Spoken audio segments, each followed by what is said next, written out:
What's up everyone? In today's video, I want to talk about the topic of how you can best prepare for an interview. And typically when you go through the job search process, you would have already submitted tens, if not hundreds of resumes to different companies. And it's just like all over the place. You might have been submitting for different roles, or maybe it's to the same role at so many different places. But at some point you just lose track of who you've applied to and what are these roles, what are the responsibilities and so on, because it's just so much involved in the job search process. Now that you've landed an interview, let's talk about how you can best prepare for it. And in this video, I'm going to be giving several tips on how you can best prepare for an interview. So the first thing that you need to know is to research the company and the role. Yes, you've already submitted the resume, and yes, you've already locked in the interview. However, you need to follow up and get to understand that company a little more. And the reason for that is because, well, you need a refresher, right? Or you may have forgotten.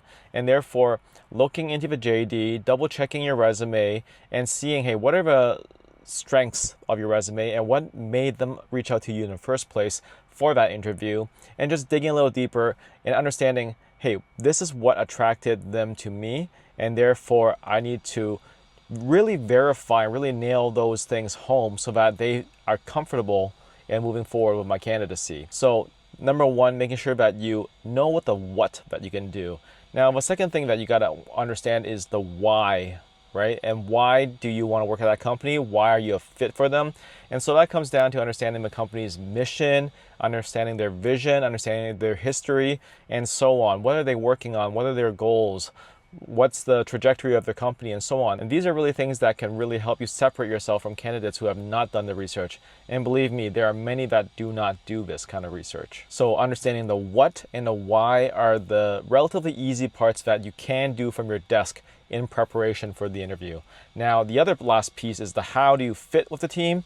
Those things are more out of your control, and that's what you really got to suss out during the interview process by asking questions and so on. But for now, let's worry about the what and the why. Now, the second thing that you need to do is, based on the research for the what and the why, you need to prepare for the most common interview questions. And the common interview questions would be, tell me about yourself, what are your greatest strengths, what are your greatest weaknesses, tell me about a time you XYZ.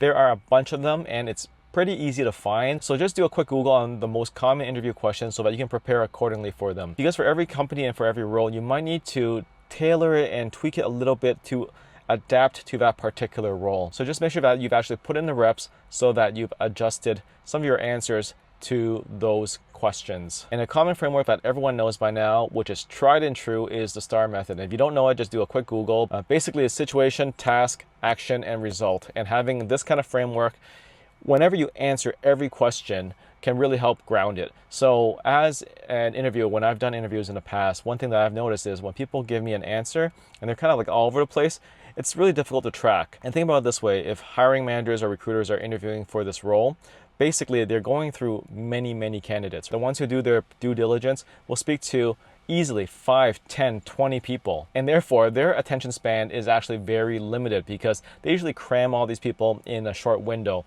And therefore, it's so important to ground your answer using the STAR method so that it's actually got something that people can latch onto, right? Here's an actual example and a story that they can tell. If you can tell a good story, that's half the battle already, right? Because the communication just really goes that extra mile. The third thing that you need to really prepare for is your own questions. At the end of every interview, people will always ask questions. What questions do you have for me about this role? And preparing for that is essential. Now, here's a tip that I find is the most helpful, is actually trying to jump in and ask questions at the beginning. Now, be very respectful in everything. Now, one thing that most interviewers do is they have a list of questions that they'll definitely hit, and they'll just go down that list, right? So one thing that you can do is ask at the very beginning, after you've exchanged pleasantries and so on, and ask, hey, I got some questions I'd like to ask first if I can better position myself and understanding your team situation, why this role exists and so on. And if they're okay with that, you can start with asking a few questions to dig into the nature of that role so that you can then offer a more tailored response, giving them exactly what they want, right? And that's one thing that I've noticed that's been very effective, is that actually understanding the nature of the role, what they're looking for, rather than just making guesses and hoping that it will land and so on, right? So actually asking questions at the beginning so that you can tailor your answers accordingly will go very far. Now, of course, you have to do it very respectfully, because if you do it in a way that people don't like, then that will annoy them and they'll feel that you're rude and so on. You're not, taking your turn, etc.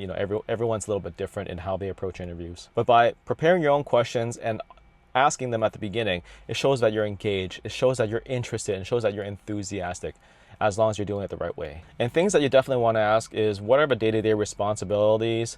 Why does this role exist? Asking about team dynamics and so on. These are things that would be helpful at the get-go. Now, there are some questions that may be useful at the end, such as asking about opportunities for growth and other things that may require extra clarification.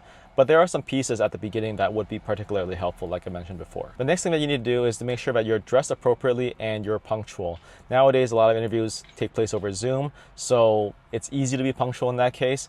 But in cases where you have to go in person, definitely make sure that you've scoped out how do you get there, be there 15 minutes early, and so on. And if you're doing an on-site, also same thing applies, right? Another thing that you need to do is to choose the appropriate attire, which means you need to understand, hey, what's their culture like, right? And every company is different. Some places, it's like you're talking about suits and ties. In other places, just a regular t-shirt would do. So you need to do your due diligence in understanding what is their culture like.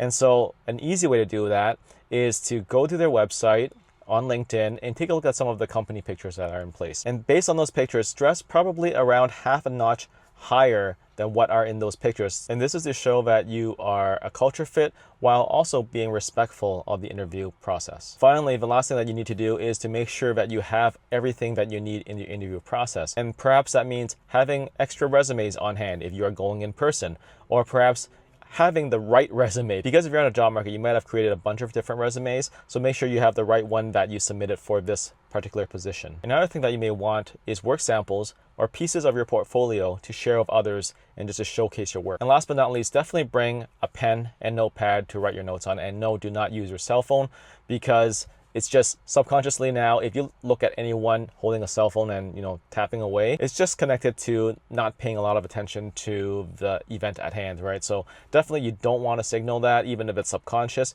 Bring a proper pen and notepad. And definitely if they're asking a question that is stumping you, it is totally appropriate to ask for an extra minute to take pause, write down your thoughts, and then slowly articulate your answers. And that's it. These are the steps I would recommend for people to prepare for their interviews. If you like this video, please give it a like, share, subscribe, follow, the usual. And if you have any thoughts or any additions that you'd like to add, please add it in the comments below. I'd love to hear more. All right, hope to see you guys around, and take care.